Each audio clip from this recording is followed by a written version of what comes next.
The moment my 7-year-old daughter Hazel stood in that pediatric ward, clutching her worn teddy bear and staring directly at Dr. Brown, I knew our family would never be the same. Her small voice cut through the chaos like a blade through silk, and in that instant, every adult in the room stopped breathing.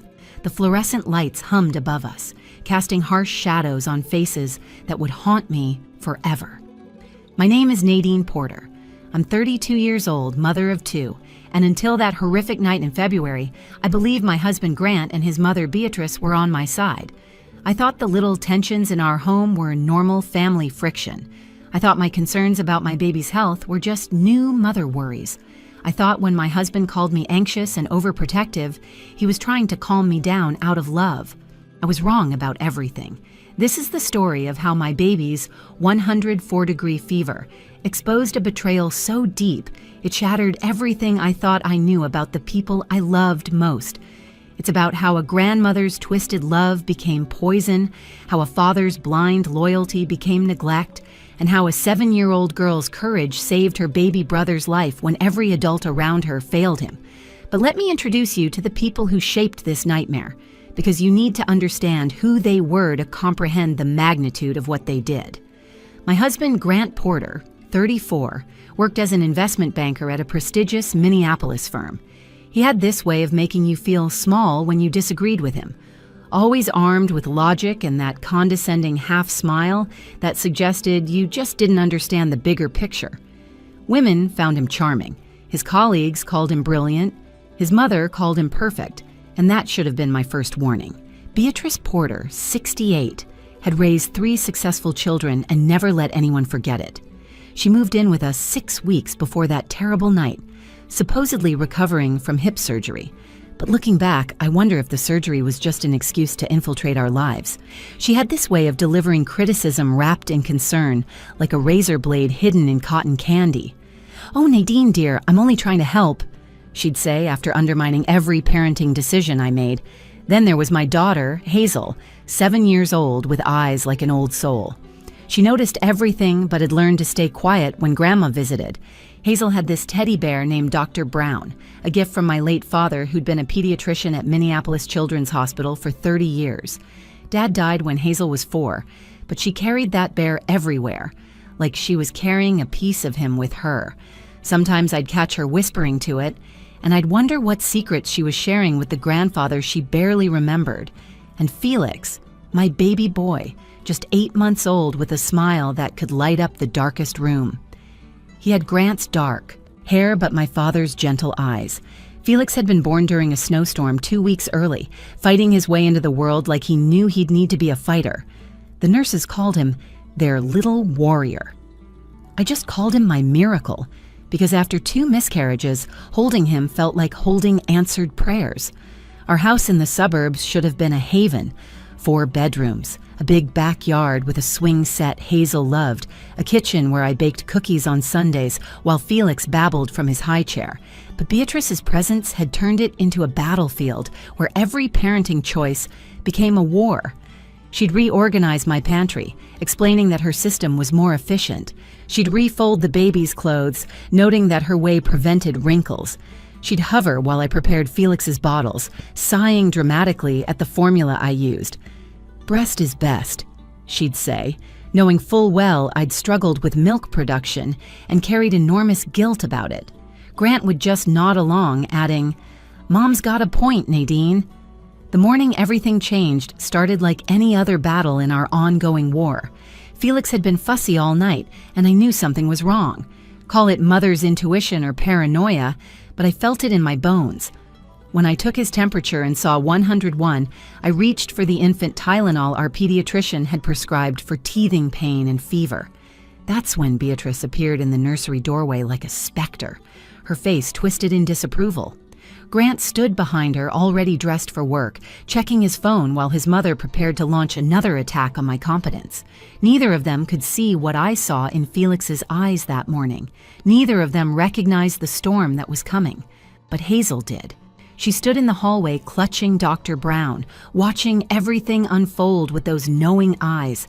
If only I'd known then what she was carrying, what terrible secret Beatrice had forced her to keep. Maybe I could have prevented what came next. Life in our Minneapolis suburb had once felt like living inside a Christmas card. Tree-lined streets, neighbors who waved from their driveways, the sound of children playing until streetlights came on. Our two-story colonial with its blue shutters and wraparound porch had been our dream home when Grant and I bought it 5 years ago. Now, with Beatrice installed in our guest room like an occupying force, it felt more like a prison where I was constantly on trial.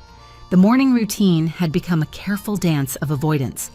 I'd wake at 5:30 to have an hour of peace with Felix before the household stirred. Those quiet moments, feeding him his bottle while the sunrise painted the kitchen gold, were the only times I felt like myself anymore. Felix would grab my finger with his tiny hand, his eyes locked on mine with complete trust, and I'd whisper promises that I'd protect him from everything harmful in this world. I never imagined the harm would come from inside our own home. By 7, Beatrice would descend the stairs, her silk robe flowing behind her like a queen entering court. "Oh, you're using that brand of formula again," she'd observe, her tone suggesting I was feeding Felix poison. "Grant thrived on goat's milk when he was a baby. Much more natural." "The pediatrician recommended this formula," I'd respond, keeping my voice level, though my jaw would clench so tight it ached. "Doctors today just push whatever the pharmaceutical companies tell them to," Beatrice would reply, settling into what had become her chair at our kitchen table. "They've lost touch with traditional wisdom." Grant would appear next, already checking emails on his phone, his attention divided before the day even began. He'd kiss my cheek absently, ruffle Hazel's hair as she ate her cereal, and grab the coffee I'd prepared exactly how he liked it. 2 sugars, splash of cream. He never said thank you anymore. Beatrice had been there 6 weeks, and in that time, Grant had transformed from my partner into his mother's son, defending her every comment, validating her every criticism. "Mom makes a good point about the formula," he'd say, not looking up from his screen. "Maybe we should research alternatives." "Our pediatrician has 30 years of experience," I'd remind him. "So does my mother," he'd counter, and that would end the discussion. Hazel had developed a strategy of silent observation. She'd eat her breakfast quickly, then disappear to her room to get ready for school. I'd find her there talking quietly to Dr. Brown, the teddy bear's worn fur testament to years of love. Sometimes she'd stop talking when I entered, and a flicker of something would cross her face. Fear? Guilt? I should have paid more attention to those moments. "Everything okay, sweetheart?" I'd ask, sitting on her bed to braid her hair. "Yes, Mommy," she'd answer, but her fingers would tighten on Dr. Brown. The battles with Beatrice extended to every aspect of childcare. She'd installed herself as an authority on everything from sleep schedules to feeding times. "Babies need to learn to self-soothe," she'd declare when Felix cried. "You're creating bad habits by responding to every little whimper." "He's 8 months old," I'd argue. "He cries when he needs something." "You're making him soft," Grant would chime in, parroting his mother. "Mom raised 3 kids successfully." What I wanted to scream was that one of those successful kids was now a man who couldn't form an opinion without his mother's approval. But I'd bite my tongue, pick up my crying baby, and feel Beatrice's disapproving stare burning into my back. The house itself bore evidence of Beatrice's invasion. My carefully organized kitchen had been rearranged according to her preferences. The nursery, which I decorated with soft yellows and greens, now featured items she'd purchased: crystals for positive energy, essential oil diffusers for natural wellness, and books about alternative medicine stacked on the changing table. Each edition felt like another erasure of my presence in my own home. "These oils are much better than those chemical medications," she'd told me one afternoon, arranging amber bottles on Felix's dresser. "Lavender for sleep, eucalyptus for congestion, tea tree for infections." "Felix's doctor hasn't approved any of these," I'd protested. "Doctors don't know everything," she'd replied with that superior smile. "Mothers have been healing babies for thousands of years without their approval." Grant had walked in during that conversation, and instead of supporting me, he'd said, "Mom's oils can't hurt Nadine. Why are you so resistant to everything she suggests?" That was the question that hung over our household like a storm cloud. Why was I so difficult? Why couldn't I appreciate Beatrice's help? Why was I so anxious, so controlling, so unwilling to accept wisdom from someone with more experience? Looking back now, I realize I wasn't anxious. I was terrified. Some primal part of me recognized the danger before my conscious mind could name it. That afternoon, Felix's temperature climbed steadily despite the morning dose of Tylenol I'd managed to give him. By 1 o'clock, the thermometer read 102.3, and his usual cheerful babbling had been replaced by a weak, persistent whimper that made my chest tight with worry. His cheeks were flushed crimson, and when I picked him up, his small body radiated heat through his onesie. "Beatrice, I'm calling the pediatrician," I announced, reaching for my phone while bouncing Felix gently against my shoulder. She looked up from her crossword puzzle, those calculating eyes studying me over her reading glasses. "For a little fever?" "Honestly, Nadine, you'll have them thinking you're one of those hysterical mothers who calls about every sniffle." I dialed anyway, my hands trembling slightly as Felix's whimpers grew louder. The nurse who answered was patient but routine. "Continue with the Tylenol as prescribed, alternate with lukewarm baths, and monitor his temperature. If it goes above 104 or he shows signs of distress, bring him to the emergency room." After hanging up, I gave Felix another dose of medicine, watching carefully as he swallowed. Beatrice stood in the doorway, her disapproval radiating like heat from a furnace. "All those chemicals in his little system? No wonder he's sick. His body is trying to detoxify." "The medicine is helping him," I said firmly, checking the clock. "I need to pick up Hazel from school in 20 minutes. "Leave Felix with me," Beatrice offered, her voice suddenly honey-sweet. "You look exhausted, dear. A grandmother's touch might be exactly what he needs." I hesitated, every instinct screaming no, but Felix had started to settle slightly, and the school was only 10 minutes away. 20 minutes round trip, maybe 25 with traffic. "His next dose isn't for 2 hours. Please just hold him and keep him comfortable." "Of course," she smiled, reaching for my baby. "We'll be just fine, won't we, precious boy?" The drive to Hazel's school felt wrong. My hands gripped the steering wheel too tightly, and I found myself speeding, desperate to get back home. When Hazel climbed into the car, she immediately asked, "Is Felix okay? He was really hot this morning." "He has a fever, but we're taking care of it," I assured her, though the words felt hollow. When we walked through the front door, the house was eerily quiet. We found Beatrice in the living room, Felix sleeping in her arms. He looked peaceful, his breathing even, and for a moment, relief washed over me. "See?" Beatrice cooed. "Grandma knows best. He just needed some natural healing." I took Felix from her arms, and something felt different. His skin was still warm but not burning like before. "What did you do?" "I used some cooling techniques my mother taught me," she said vaguely. "Traditional methods that actually work, unlike pumping babies full of drugs." The afternoon passed in a blur of temperature checks and worried observation. Felix seemed calmer, but something was off. His pupils looked strange, slightly dilated, and his usual evening fussiness was replaced by an unusual lethargy. When Grant came home at 6, I was pacing the living room with Felix in my arms. "His temperature was better, but now it's climbing again," I explained rapidly. "And he's acting strange, not like himself." Grant set down his briefcase with exaggerated patience.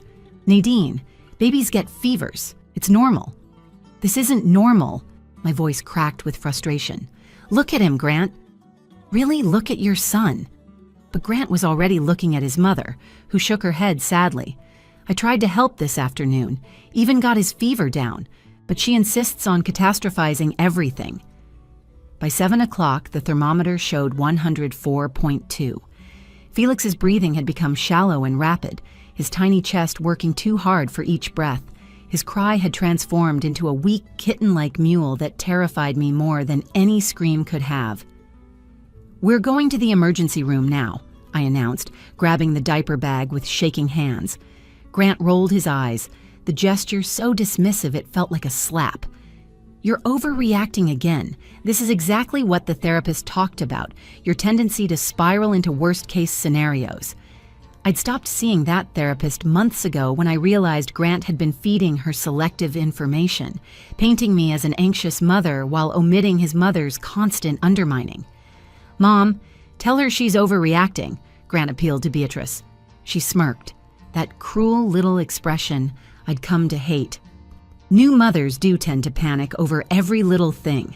When Grant was a baby, I never ran to the emergency room for a simple fever.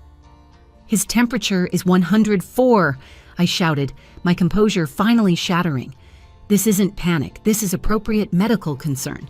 Because you keep pumping him with those medicines," Beatrice retorted, her mask slipping to reveal the venom beneath. "They cause reactions, you know. I gave him something natural this afternoon to counteract all those toxins you've been feeding him." The room went silent except for Felix's labored breathing. My blood turned to ice water in my veins. "You gave him something? What did you give him?" "Just some herbal mixture, completely harmless. My grandmother's recipe." She waved her hand dismissively, but there was something triumphant in her eyes. The pediatric emergency ward at Minneapolis Children's Hospital was a harsh contrast of fluorescent brightness and deep shadows, filled with the sounds of crying children and worried parents. I burst through the automatic doors carrying Felix, whose body now felt like a small furnace against my chest. Hazel stayed close to my side, clutching Dr. Brown so tightly her knuckles were white. Grant followed behind us, his phone still in his hand, texting furiously with what I knew were complaints to his mother about my dramatic overreaction. The triage nurse took one look at Felix and immediately called for a doctor. Within minutes, we were in an examination room where Dr. Brown, yes, that was really his name, a cosmic coincidence that made Hazel grip her teddy bear even tighter, began his assessment. He was younger than my father had been, maybe early 40s, with kind eyes behind wire-rimmed glasses and hands that moved with practiced efficiency. "How long has he had this fever?" Dr. Brown asked, placing his stethoscope on Felix's tiny chest. "Since this morning, but it spiked about an hour ago to 104.2, I explained, trying to keep my voice steady. "I gave him infant Tylenol at 9 this morning and again at 1:30 exactly as prescribed." The doctor nodded, then his expression shifted to concern as he examined Felix's pupils with a penlight. "Has he had any other medications today? Anything at all?" This was the moment everything pivoted. "My mother-in-law gave him some herbal mixture this afternoon while I was picking up my daughter from school." Grant, who had been sulking by the door, suddenly interjected, "It was harmless." "My mother knows what she's doing. She raised 3 children. My wife is just overly anxious about everything." Dr. Brown's professional demeanor remained intact, but I saw his jaw tighten. He turned to Grant with a measured look that could have frozen fire. "Sir, mixing herbal remedies with prescription medications in infants can cause serious reactions. Some herbs interact dangerously with acetaminophen. We need to know exactly what was given." "I don't know what was in it," I admitted, my voice breaking. "She won't tell me the ingredients. She just said it was her grandmother's recipe." The doctor immediately ordered blood work and a toxicology screen. "We need to identify what's in his system. Nurse Martinez, please expedite these labs." He turned. Back to us, his expression grave. "Some traditional remedies contain substances that are toxic to infants. Honey, for instance, can cause botulism in babies under 1 year. Certain herbs can affect heart rate, breathing, and neurological function." Grant's face had gone pale, but his defensiveness remained. "You're all overreacting. My mother would never harm Felix."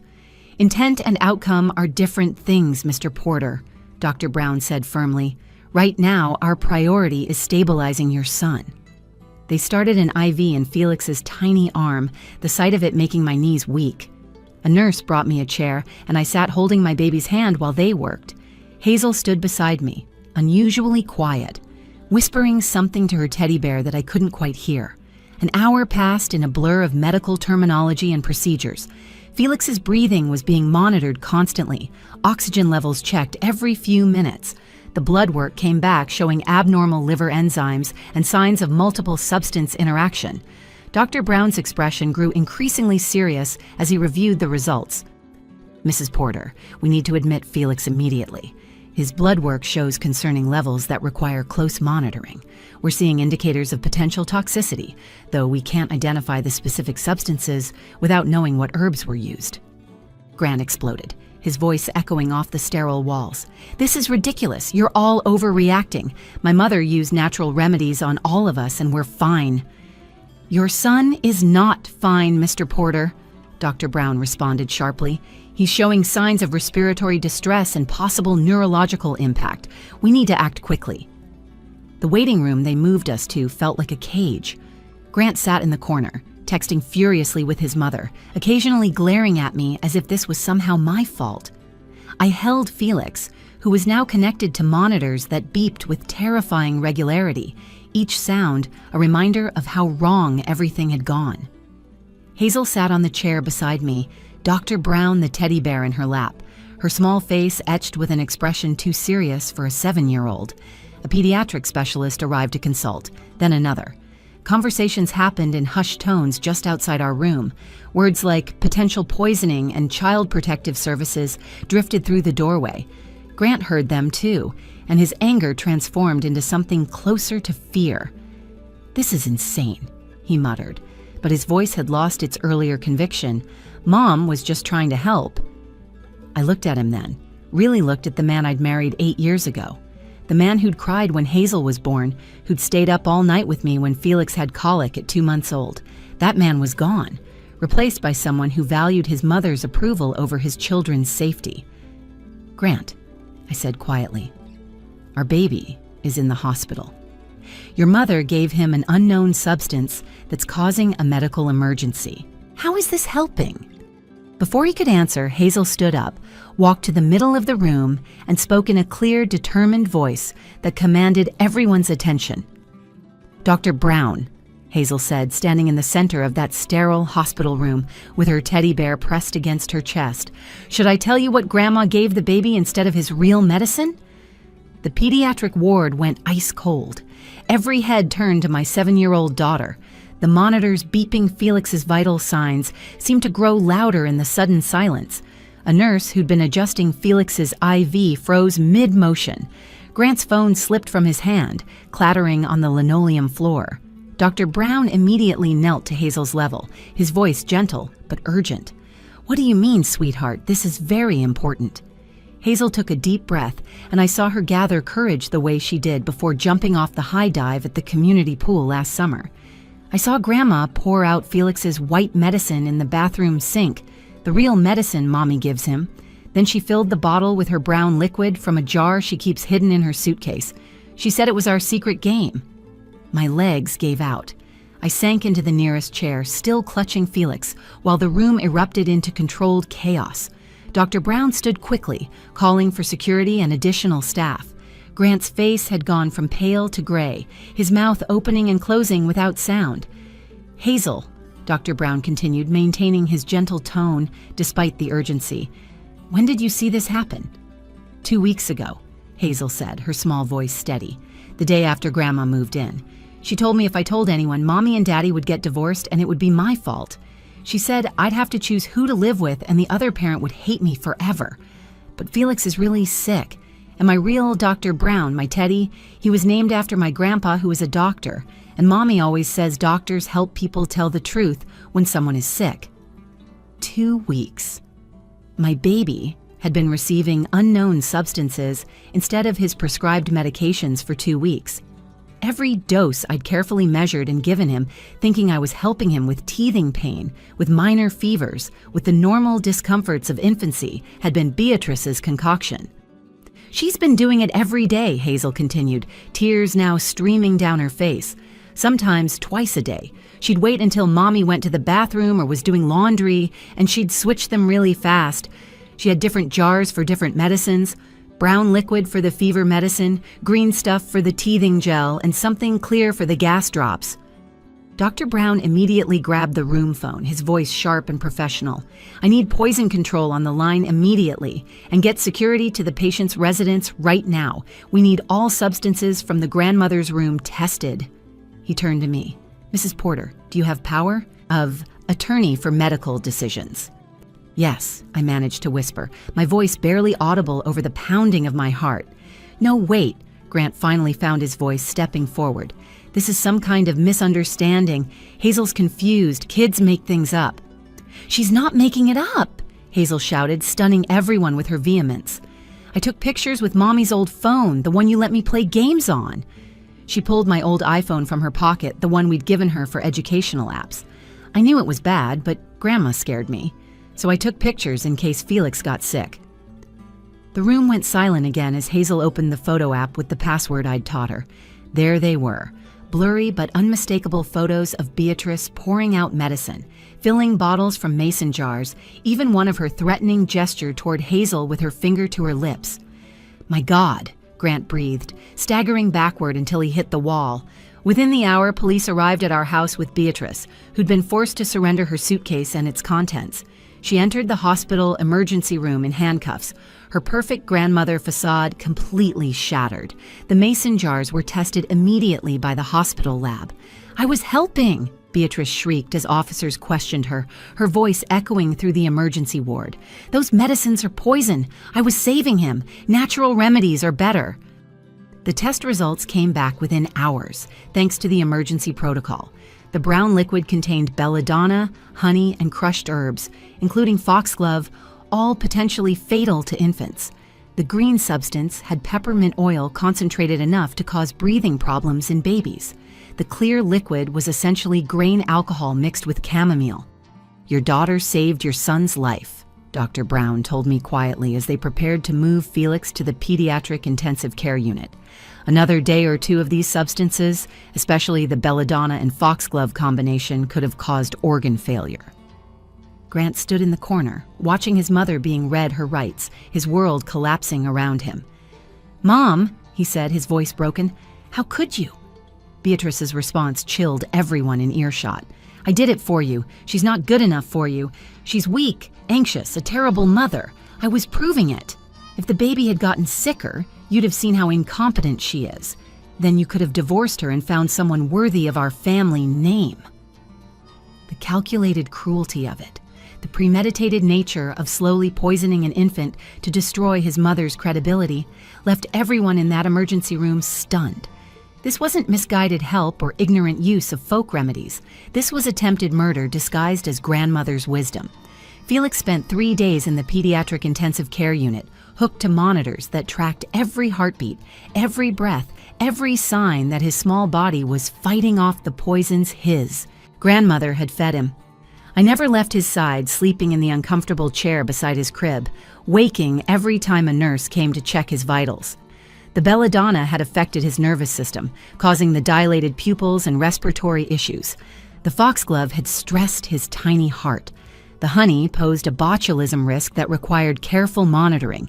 But he was a fighter, my little warrior, and slowly, steadily, he improved. Hazel stayed with my sister during those first critical days, but I called her every morning and night. "You're the bravest girl in the world," I told her during one call. "You saved your brother's life." "I should have told sooner," she whispered back, and I could hear the weight of guilt no 7-year-old should carry. "Listen to me, sweetheart. Grandma was an adult who made you afraid. You told the truth when it mattered most. That takes incredible courage."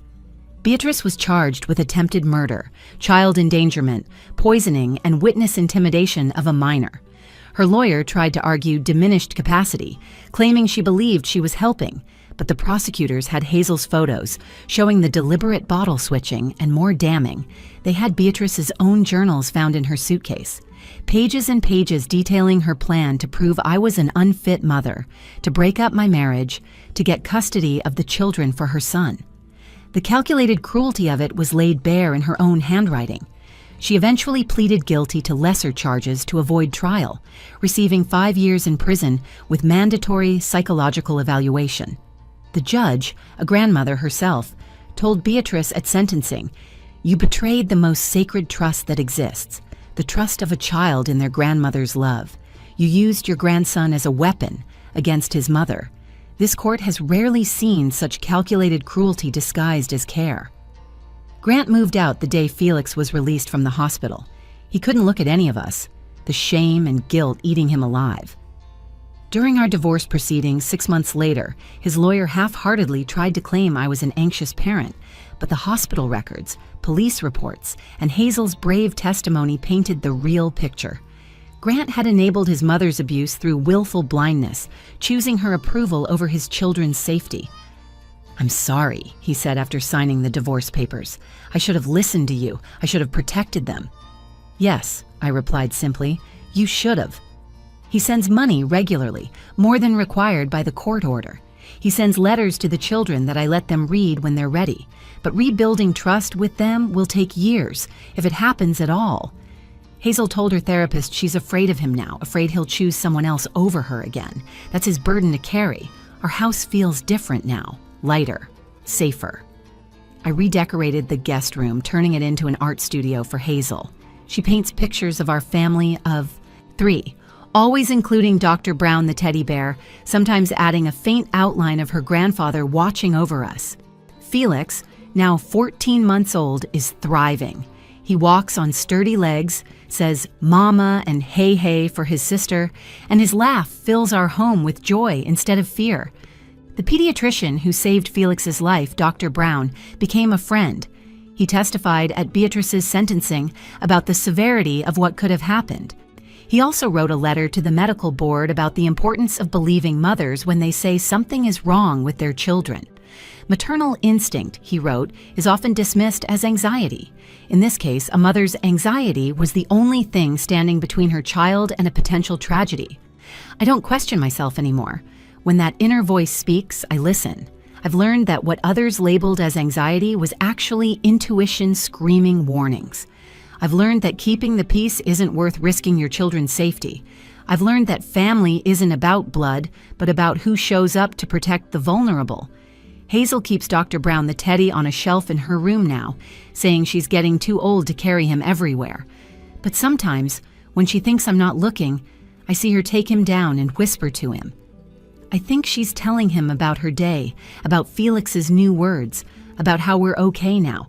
I think she's telling her grandfather's memory that she kept her promise to protect her brother. One evening, as I tucked both children into bed, Hazel asked me, "Mom, are you still sad about Dad and Grandma?" I thought carefully before answering. I'm sad they made choices that hurt our family, but I'm not sad about where we are now. We're safe, we're healthy, and we have each other. Felix reached up from his crib, babbling happily, and Hazel smiled.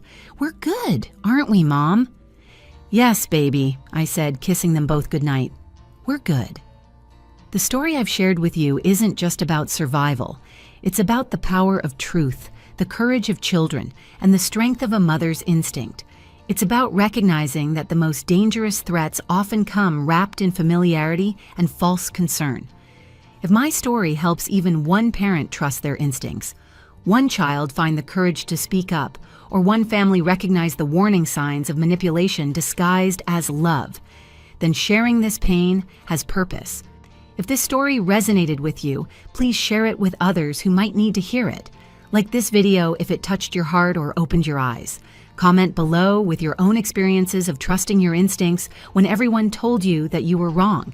And please subscribe to this channel for more real stories of survival, courage, and triumph over those who would harm the innocent. Together, we can create a community where mothers are believed, children are protected, and family means safety, not sabotage. Remember, you're not anxious. You're aware. You're not overreacting. You're protecting. Trust yourself. Your children are counting on it.